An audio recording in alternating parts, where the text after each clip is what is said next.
आप सुन रहे हैं रेडियो बूज पॉडकास्ट में भारत के महान वैज्ञानिक।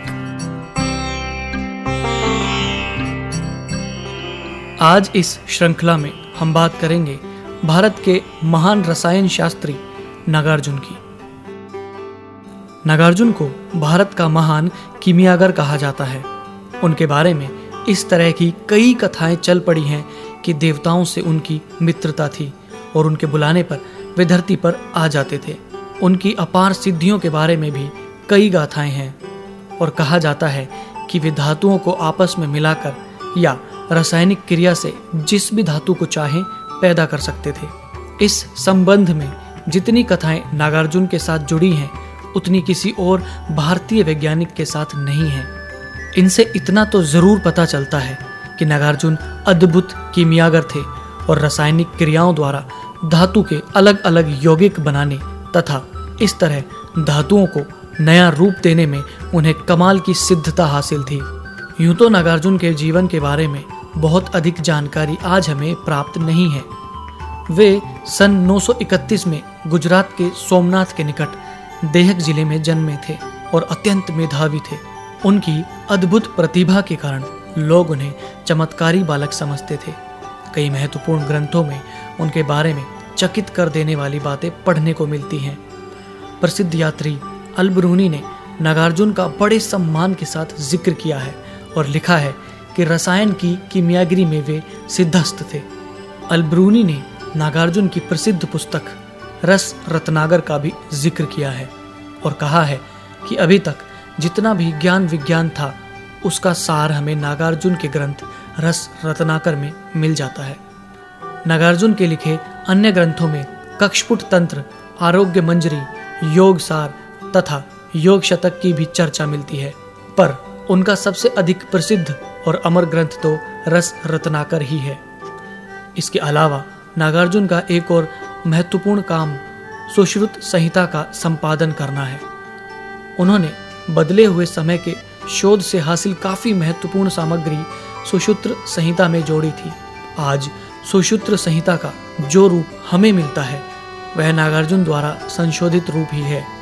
इससे यह पता चलता है कि अपने समय में ही नहीं बाद के समय में भी नागार्जुन की विद्वता की वैसी ही धूम मची रही और लोगों के मन में उनके लिए गहरा आदर था। रस रत्नाकर में लिखी गई बातें केवल विद्वानों को ही नहीं सामान्य लोगों को भी खूब आकर्षित करती थीं। इसमें नागार्जुन की भाषा इतनी आकर्षक और कवित्वपूर्ण है कि वह सभी को लुभा लेती है।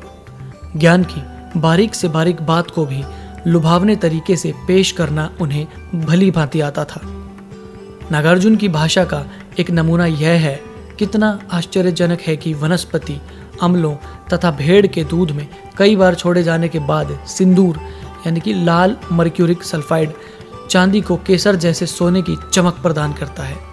इसी तरह एक जगह वे बताते हैं कि चांदी में कुछ विशेष रसायन मिलाने पर वे उसके भार के 7 गुना भार वाले पदार्थ में उसे बदल देते हैं जिसकी चमक सूर्य के समान होती है।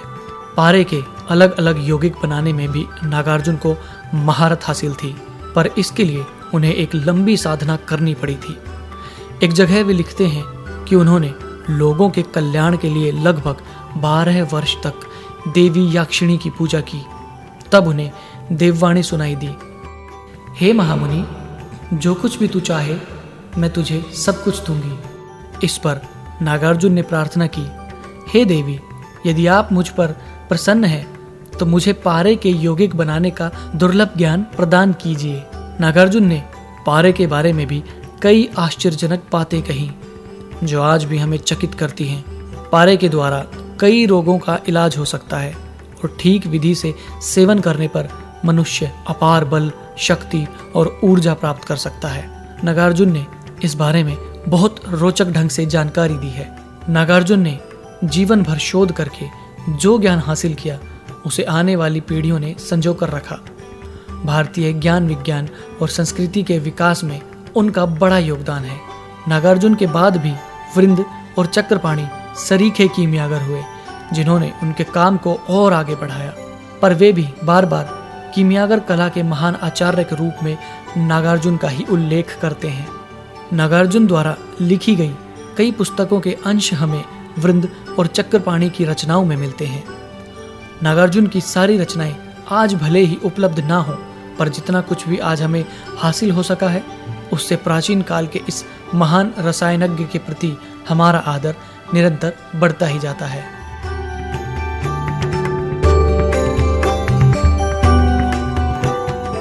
अभी आपने सुनी भारत के महान रसायन शास्त्री नागार्जुन की जीवनी और उनके द्वारा प्राप्त उपलब्धियां।